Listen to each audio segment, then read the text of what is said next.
안녕하십니까. 모피아란 말을 들어보셨는지 모르겠습니다. 최근에 금융기관장 인사에서 모피아가 속속 배제된다 이런 뉴스가 크게 보도되고 있습니다. 모피아란 말은 Ministry of Finance, 즉 과거의 재무부에다가 마피아를 합성한 그런 용어입니다. 쉽게 말해서 과거에 정부 내 재무부 출신들이 막강한 행정 권력을 활용해서 이 문고리 잡은 힘만 있으면은 평생 벼슬을 해먹을 수 있다. 그런 말로 약간 원흉이 되기도 했습니다. 박근혜 정부 초반 들어서 모피아 출신들이 많은 산하 금융기관장이랄지 하는 요직을 차지했습니다. 그리고 나서 여론에서 또 정권이 바뀌었는데 달라진 게 없지 않느냐 이런 지적이 나오면서 최근에는 전혀 달라지고 있습니다. 오늘 제목이 금융 CEO 모피아 시대 저문화 이건데 지금 세 분의 은행장들의 모습이 보입니다. 맨 앞에 수출입은행장, 그다음에 외환은행장, 기업은행장, 여성행장이시죠. 이 세 분은 전혀 모피아 출신이 아닙니다. 전부 민간 뱅커이거나 학계에서 많은 경험을 쌓았던 이런 분들입니다. 모피아는 분명 한국 경제에 많은 발전에 기여를 했기 때문에 일률적인 모피아 배제는 좀 심한 거 아니냐 하는 주장이 한편에서는 있고 아니다. 지금이야말로 이제 모피아도 우리 경제에서 적재적소가 아니면은 무리한 자리를 차지하는 것은 곤란하다. 사라져줘야 된다 하는 CCBB가 대립을 하고 있습니다. 오늘 이 문제의 시비를 가리기 위해서 세종시에서 기획재정부 과거의 모피아지요를 출입하는 신현규 기자를 이 자리에 모셨습니다. 안녕하십니까? 안녕하십니까? 네. 자, 이 최근에 모피아의 그 일률적인 그 기관장 배제에서 상당히 세종시가 좀 술렁거리지 않을까 이런 생각도 드는데 일단은 그 모피아가 가장 많이 진출했던 게 이제 금융업 아니었겠습니까? 그래서 우리나라 금융업에서 모피아가 끼쳤던 공로도 있을 거고 과도 있을 거다 이렇게 생각이 되는데 취재 결과 공은 뭐고 과는 뭔지 지금 어떻게 얘기되고 있는지 좀 설명해 주세요. 모피아의 공이라고 한다면 과거 1940년도부터 지금까지 경제 고도 성장기에서 우리나라의 산업 정책을 이끌면서 대한민국 산업을 인류로 끌어올렸다는 그런 공이 분명히 있는 것 같습니다. 그러나 그 공에 비해서 현재 지금 시점에서는 과가 더 부각되고 있는 게 사실인 것 같습니다. 그 과라고 한다면 대한민국의 은행, 지금 금융업이 우리나라에서 가장 후진적인 산업의 어떤 유형으로서 지목받고 있는데요. 네, 그런 그렇죠. 산업의 수장이었던 분들이 대부분 다 모피아 출신들, 관료 출신들이 내려갔기 때문에 그런 현상이 발생하는 것이 아니냐 그런 지적이 나오고 있고요. 이건 마치 히딩크 감독에게 더 이상 감독을 맡기는 게 아니라 선수들이 직접적으로 자발적으로 뛰어봤던 그런 경험을 가지고 은행을 경영을 하고 대한민국의 산업을 이끌어 나가야 되는 게 아니냐 그런 여론들이 굉장히 비등을 하고 있고요. 그런 여론을 대통령도 좀 파악을 하시고 이번과 같은 결단을 내리신 게 아닌가라는 게 관가 안팎의 시각입니다. 네, 핵심적인 말씀을 해주신 것 같습니다.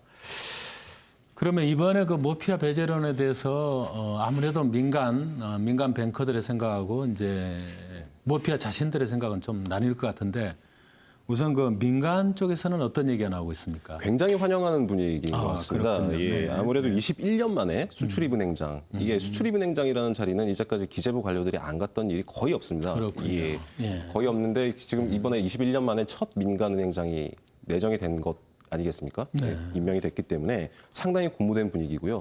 민간에서는 이번을 계기로 민간 출신들이 더 잘할 수 있다는 걸 한번 보여주자라는 분위기가 지금 팽배해 있습니다. 반면에 관료들 같은 경우는 지금 굉장히 침체된 분위기입니다.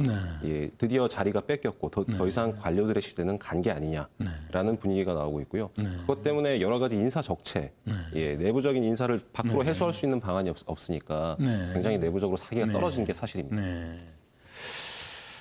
그런데 이제 그 최근에 인사 때 물망에 올랐던 이제 재무부 모피아 출신들도 꽤 있었고 본인들도 굉장히 실망할 텐데 그 본인들의 그리고 지금 쉬고 있는 지금 장차관 출신도 굉장히 많지 않습니까?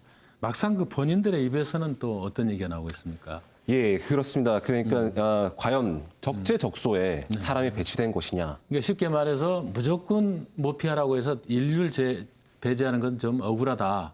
그런 얘기도 되겠죠. 맞습니다. 네, 네. 그러니까 본인들 입장에서는 과거 1940년도부터 지금까지 늘 자기 선배들이 그런 은행장으로 나갔던 전례를 봐왔고요.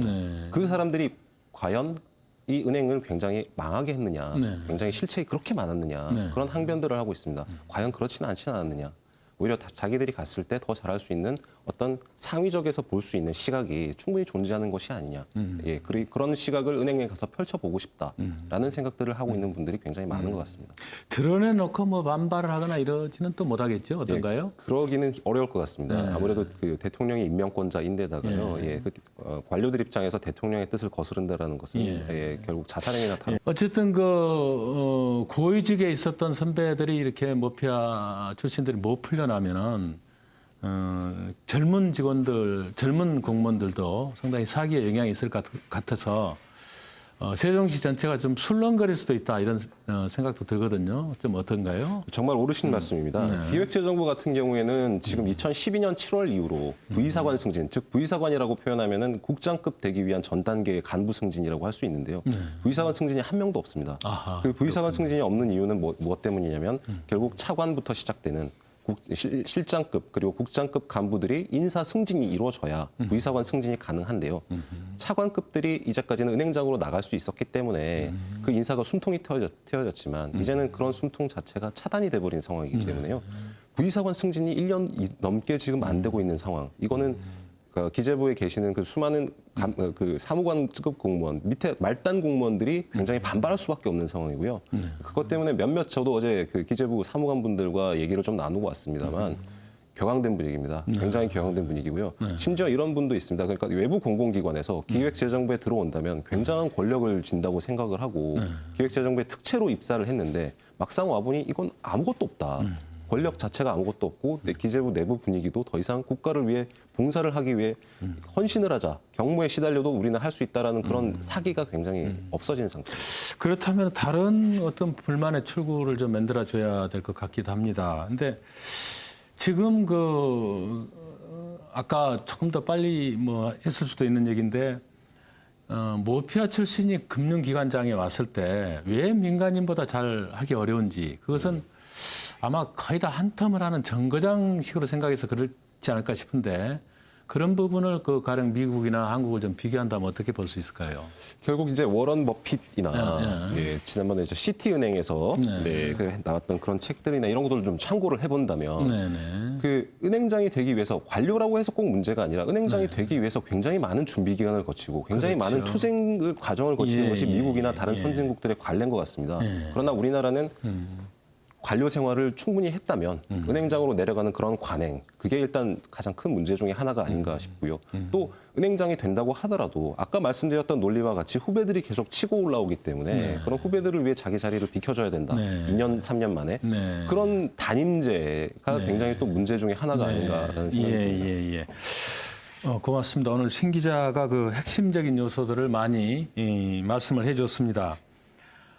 역시 그 모피아의 이 금융 뱅커의 장애 진출은 역시 이 전문화된 시대에는 과거하고는 좀 달라졌다 시대가. 그래서 박근혜 정부에서 일률적으로 처음에는 많이 기용을 하다가 지금은 일률적으로 배제하는 이런 트렌드는 조금 계속되지 않을까 하는 생각이 들고 당사자로서는 굉장히 억울할 것 같다 이런 생각이 듭니다. 그래서 이 모피아 배제가 과연 옳은 건지 이 국가 차원에서 국익 차원에서 좋은 건지 그리고 일괄 배제를 했을 경우에는 조금 전에 논의가 있었습니다마는 젊은 사무관들까지 사기에 영향을 미치는 이런 문제가 됩니다.